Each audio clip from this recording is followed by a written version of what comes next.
Suggestions for Students of Psychology. Part 3. Study of Subjective Mental Phenomenon. 1.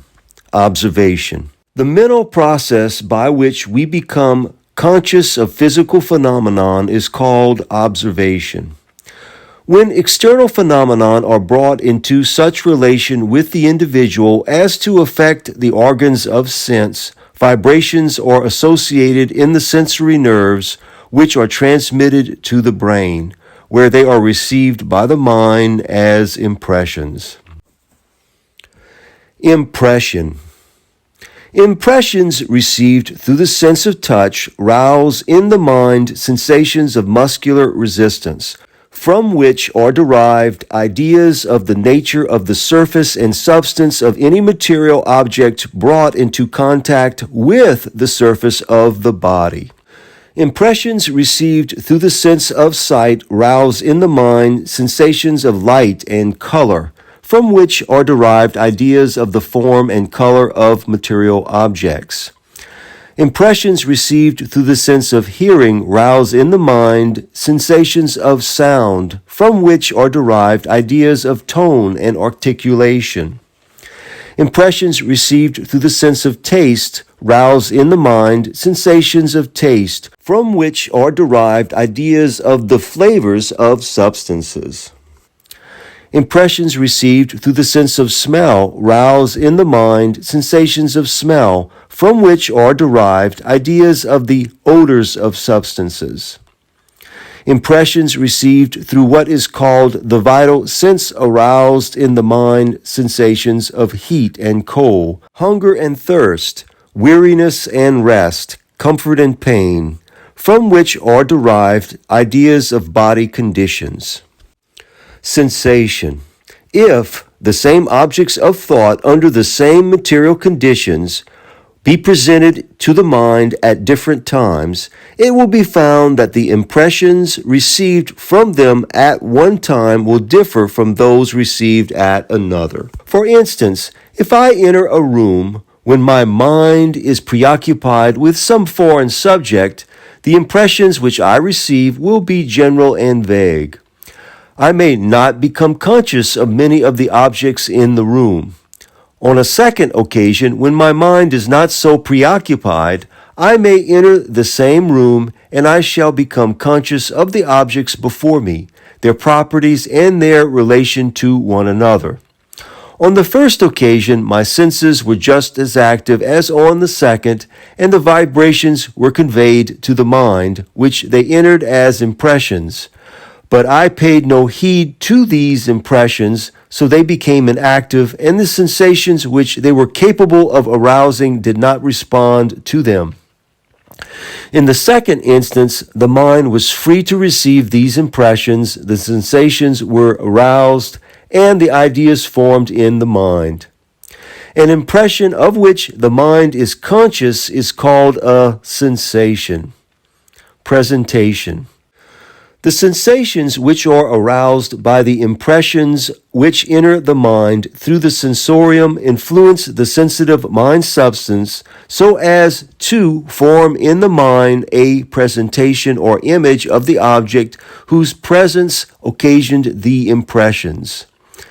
These mental images of external phenomenon are called ideas. The presence of ideas in the mind is called consciousness of the phenomenon which they represent. Laws of observation. That we may become conscious of external phenomenon, it is required: 1. That they should be brought into such relation with the individual as to influence the senses. 2. That direct attention should be given to the impressions received. 2. Memory.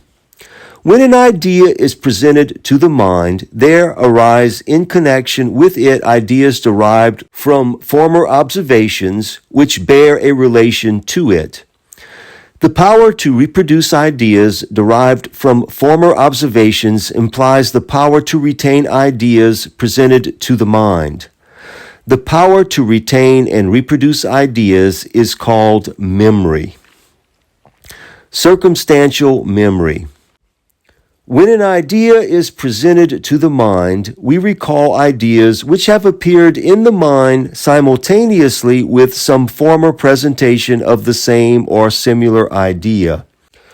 For instance, whenever the idea of an apple tree is presented to my mind, I recall ideas of the garden in which stood the first apple tree to which I ever gave attention. Such ideas are said to bear a circumstantial relation to the present idea. The power to recall ideas which bear a circumstantial relation to the present idea is called circumstantial memory. Philosophical memory. When an idea is presented to the mind, we recall ideas which relate to its causes and possible effects. For instance, when the idea of an apple tree is presented to my mind, I recall ideas of the seed, the sunshine, the substances and forces, the labor and intelligence, which have combined to produce the tree in its present condition. I recall also ideas of the effects of which it may be the cause, the leaves, the blossoms, the fruit, the seed, which it will produce, and the ideas and emotions which these will arouse in the minds of human beings. Such ideas are said to bear a philosophical relation to the present idea. The power to recall ideas which bear a philosophical relation to the present idea is called philosophical memory. Laws of memory. The more clearly and forcefully ideas are presented to the mind, the more easily they will be remembered. The more frequently ideas are presented to the mind, the more easily they will be remembered.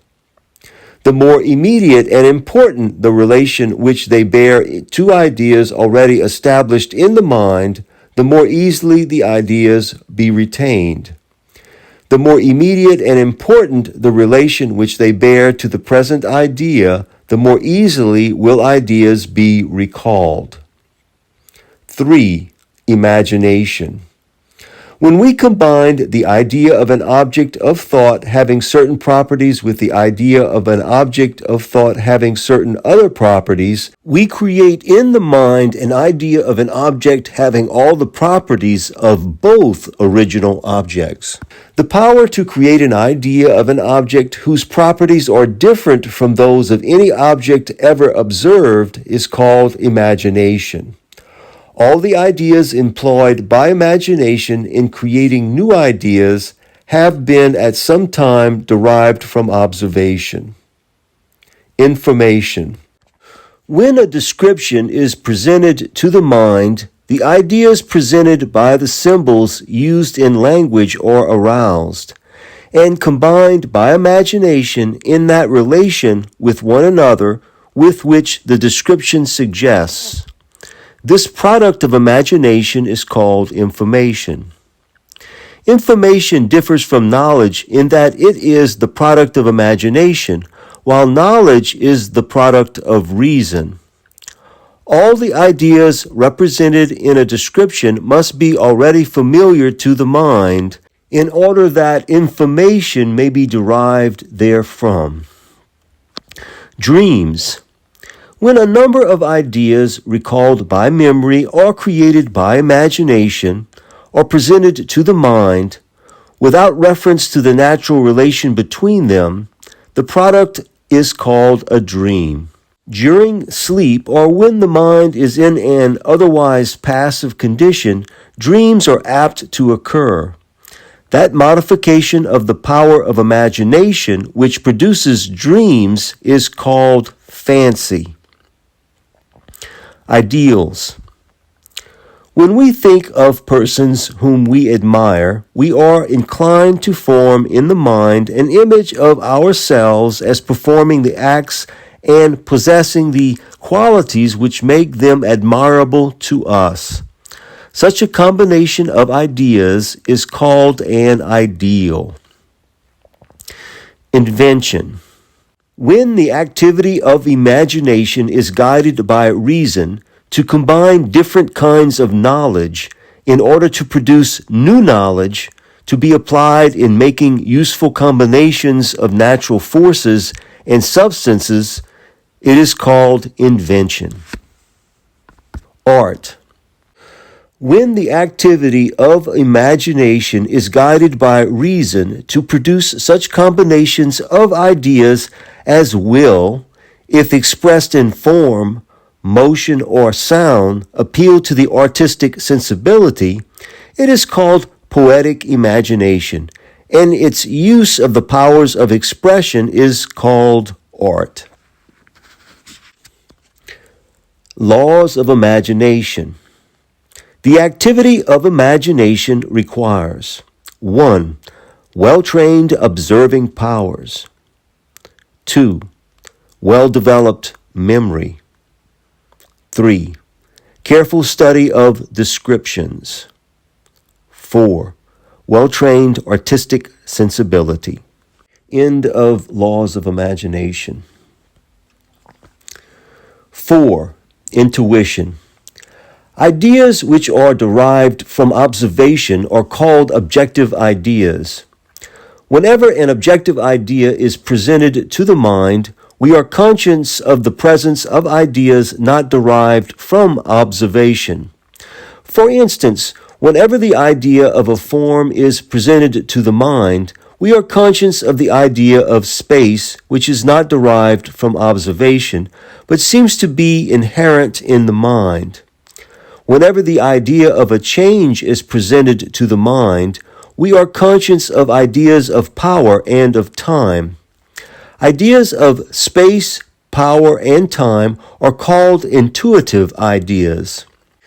Intuitive ideas are those which are inherent in the mind and appear simultaneously with the objective ideas which are adapted to occasion them. The following are the principal intuitive ideas with the objective ideas adapted to occasion them. Life, motion. Power, change. Existence, phenomena.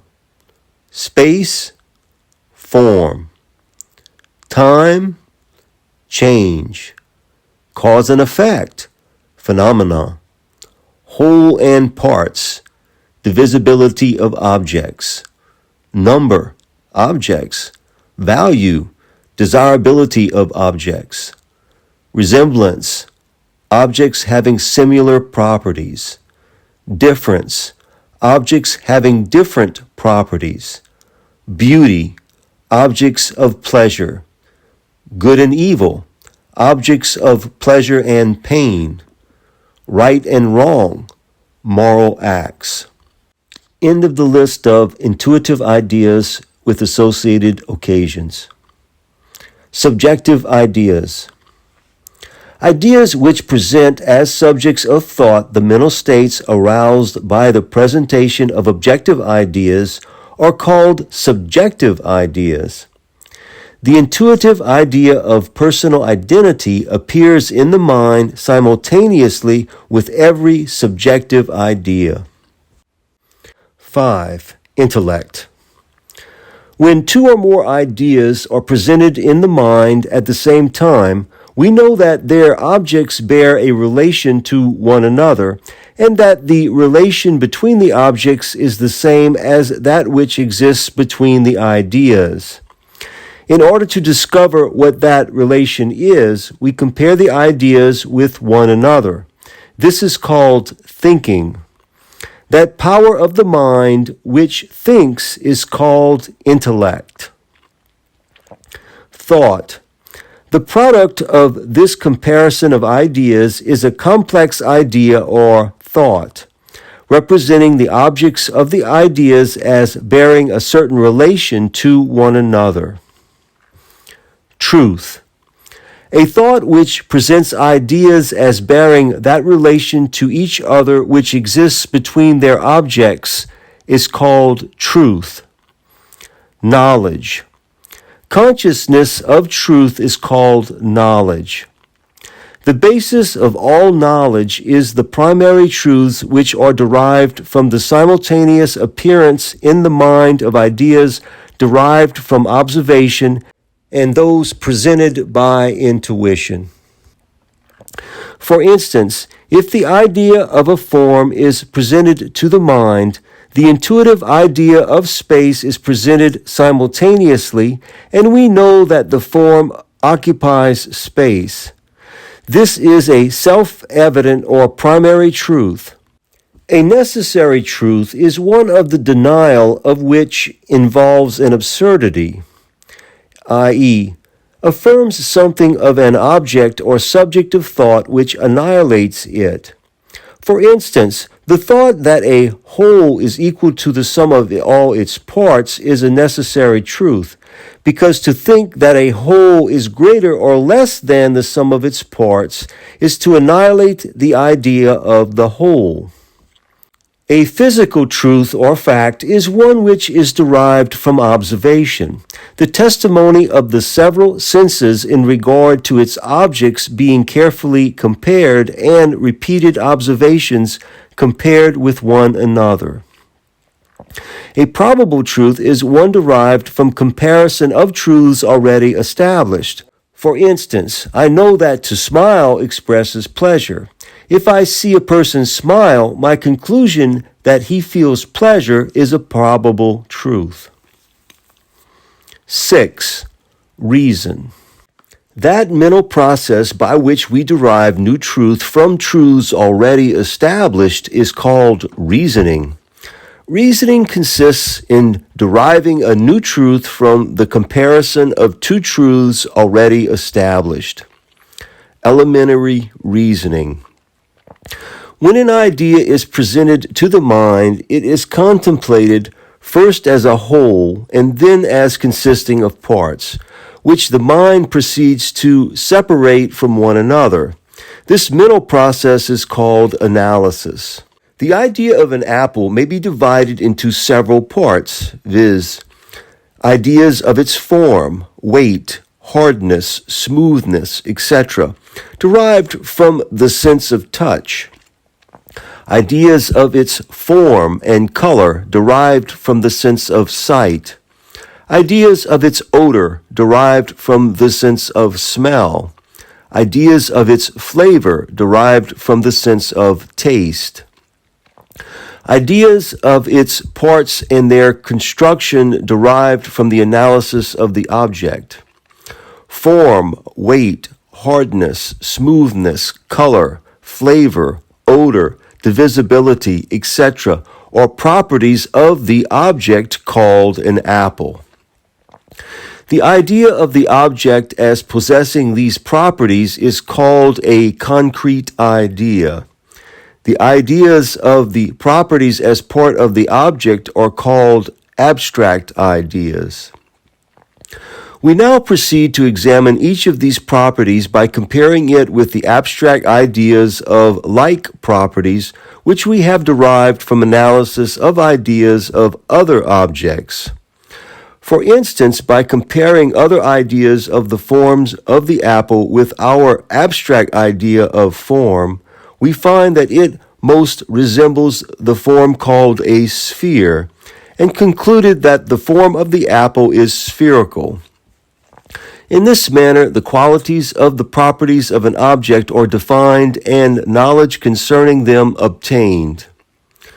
The mind next restores each property to its proper relation with others and with the whole object. The result is a concrete idea of an object possessing the properties which analysis discovered, qualified according to their agreement or disagreement with other abstract ideas of similar properties. The combination of abstract ideas into a concrete idea is called synthesis. From analysis and synthesis, we derive knowledge of objects and their properties. This is called elementary knowledge, and the mental process by which it is attained is called elementary reasoning. Scientific reasoning.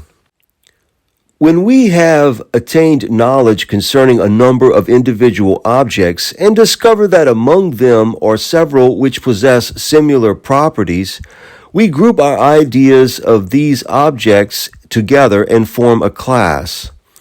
In this way, we classify our ideas. Each new idea, as soon as it has been analyzed and defined, is placed in the group to which it belongs. The mental process by which ideas are classified is called generalization. There may be included in one group several objects which possess all the properties common to the class and some in which they differ from other members of the class. These objects form a subordinate group within the first. Knowledge of classes as including objects having similar properties and of objects as belonging to classes is called scientific knowledge. The mental process by which scientific knowledge is obtained, including analysis, synthesis, and generalization, is called scientific reasoning. Philosophical reasoning. Whenever phenomena of any kind are presented to the mind, intuition presents simultaneously the idea of cause and effect, and we realize the primary truth that these phenomena are the effects of causes and will be the causes of effects. Immediately the mind begins to seek for the causes of these effects and to calculate the effects of these causes. Anything which is necessary for the production of an effect is considered to be a cause of that effect. The causes of any effect may be classified as follows. Efficient cause, the being which produces the effect. Immediate cause, the power which that being exerts to produce it. Substantial cause, the substance used to produce it. Formal cause, the laws which govern its production. Final cause, the occasion of its production. First cause, the infinite power which acts through all finite power as agents. Philosophical generalization. When we have observed that in several instances a certain cause has produced a certain effect, we conclude that such a cause will always produce such an effect, and that such an effect is always produced by such a cause. This is called philosophical generalization. Hypothesis. For the purpose of determining whether a certain power or condition is a cause of a certain effect, we assume that it is. We then calculate from our previous knowledge of causes and effects what the effect of such a cause would be. If our conclusions agree with the effect which we have observed, we conclude that the supposed cause is the actual cause. The assumption that a certain power or condition is a cause of a certain effect may, for the purpose of discovering whether it is an actual cause, is called hypothesis. Knowledge of effects as related to their causes and of causes as related to their effects is called philosophical knowledge. The method of reasoning employed to attain such knowledge is called philosophical reasoning. Inductive reasoning. Reasoning which proceeds from knowledge of individuals to knowledge of classes, or from knowledge of effects to knowledge of causes, is called inductive reasoning. Deductive reasoning. Reasoning which proceeds from knowledge of classes to knowledge of individuals, or from knowledge of causes to knowledge of effects, is called deductive reasoning. 7. Sensibility. When an idea is presented to the mind and compares favorably with ideas already established, we become conscious of a state of mind called a feeling of pleasure. If it cannot be favorably compared with ideas already established, we become conscious of a feeling of pain. Feeling is consciousness of the harmony or discord produced in the mind by the presentation of an idea. That power of the mind which feels is called sensibility. Moral sensibility. Any act which affects the welfare of other beings is called a moral act. The idea of a moral act occasions in the mind the intuitive idea of right and wrong. Moral acts which contribute to the welfare of other beings are classified as right. Moral acts which interfere with the welfare of other beings are classified as wrong. The thought that an act is right occasions a feeling of pleasure. The thought that an act is wrong occasions a feeling of pain. The power of the mind which feels pleasure and pain in regard to moral acts is called moral sensibility. Intellectual sensibility. When an idea is presented to the mind, there follows a feeling of uneasiness until its relation with other ideas has been established, and knowledge concerning its object so attained. When the reasoning power has arrived at a knowledge of the truth, or what is conceived to be the truth, concerning it a feeling of satisfaction arises in the mind. When a thought is presented to the mind which agrees with our conception of truth, it is classified as a truth, and the mind accepts it with a feeling of pleasure. A thought which does not agree with our conception of truth is classified as an error and is the occasion of a feeling of pain which leads us to reject it. That power of the mind which feels pleasure and pain in regard to knowledge and ignorance, truth and error, is called intellectual sensibility. Physical sensibility. When we become conscious of physical conditions which menace the welfare of the body, we experience feelings of pain which are conceived by the mind to be located in that part of the body where the discordant conditions exist. On the other hand, when we become conscious of bodily conditions which contribute to the welfare of the body or to the delight of the senses, we experience feelings of pleasure, which are likewise conceived to be located in that part of the body where the occasion of these feelings exist. That power of the mind which feels pleasure and pain in regard to physical conditions is called physical sensibility. Artistic sensibility. Those phenomenon which occasion in the mind the intuitive idea of beauty are classified as beautiful. Different minds in different stages of development require different kind of phenomenon to occasion the idea of beauty. To a mind in which ideas of physical conditions predominate, those phenomenon are beautiful which occasion physical pleasure. To a mind occupied with moral problems, only those phenomenon are beautiful which are occasioned with right moral acts. To a scientific mind, those phenomenon are beautiful which contribute to its sum of knowledge. Any mind conceives those phenomenon to be beautiful which occasion it most pleasure. To the lover of nature, anything is beautiful which is in harmony with the order of nature. This love of nature is probably the foundation of the standard of beauty in the majority of thinking minds. Added to this is the love of soul for soul, which leads us to consider the work of man beautiful in proportion as it is in harmony with nature and expresses his soul and his desire for the welfare of other beings. When we think of any object or subject of thought as beautiful, we experience a feeling of pleasure. When it does not agree with our standard of beauty, we experience a feeling of pain. That power of the mind which feels pleasure and pain in regard to beauty or lack of beauty in phenomenon is called artistic sensibility. Emotions.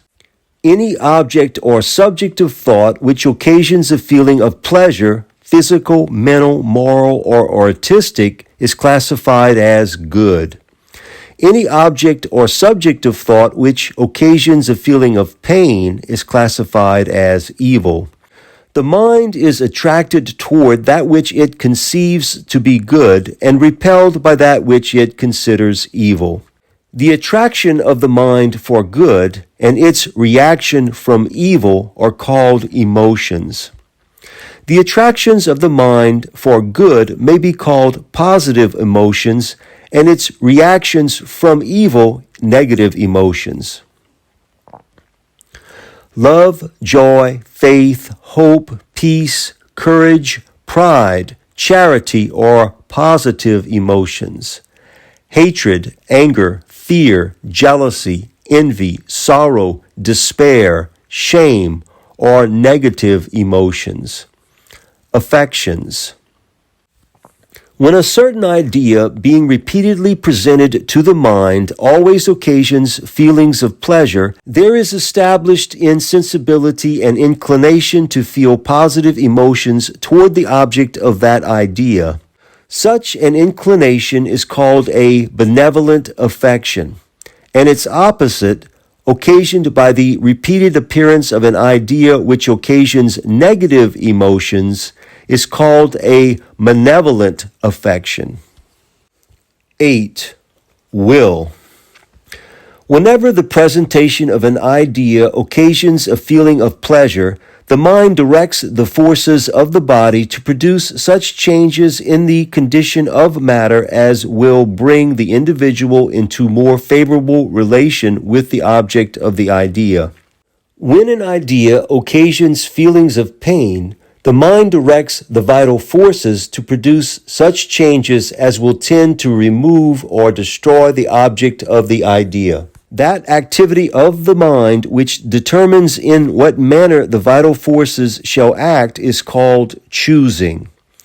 That power of the mind which chooses is called will. The choice involved in any act is called a volition. Individuality.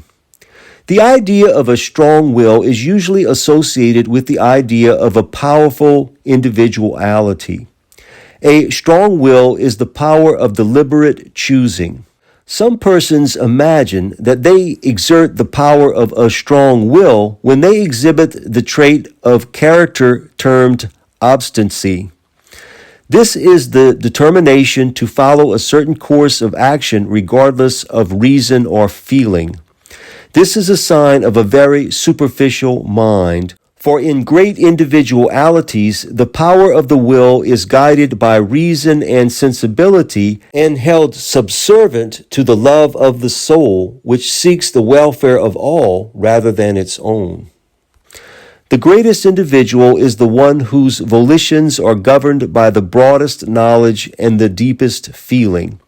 Such an individual does not need to enforce his will. It is the delight of others to obey him, for they know that he desires the welfare of all, and that he can give them ample reason for every step he advocates. Action. The changes produced in the condition of matter by the forces of the body under the direction of the mind are called actions.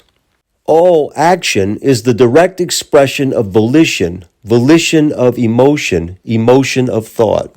Thought is the comparison of ideas. The ideas compared or derived from observation, reproduced by memory or created by imagination. These ideas are derived originally from sensations, which are aroused by the impressions which enter the mind through the sensorium. This outlines the history of every action. To fix it more definitely in the mind, refer to the chart. Imagine the vibrations active in matter, E, being communicated to the sensorium, D. Entering the sphere C, they are called impressions. Passing into B, they become sensations, and in A, they are formed into ideas. This illustrates the order of impression. The sphere A represents intellect. Here the idea is compared with other ideas and classified. The sphere B represents sensibility, where the result of the comparison is felt. The sphere C represents will, directly in touch with the vital forces in the body, represented by the sphere D. Will influenced by sensibility directs the vital forces to produce the material conditions which express mental states. This illustrates the order of expression. End of part 3.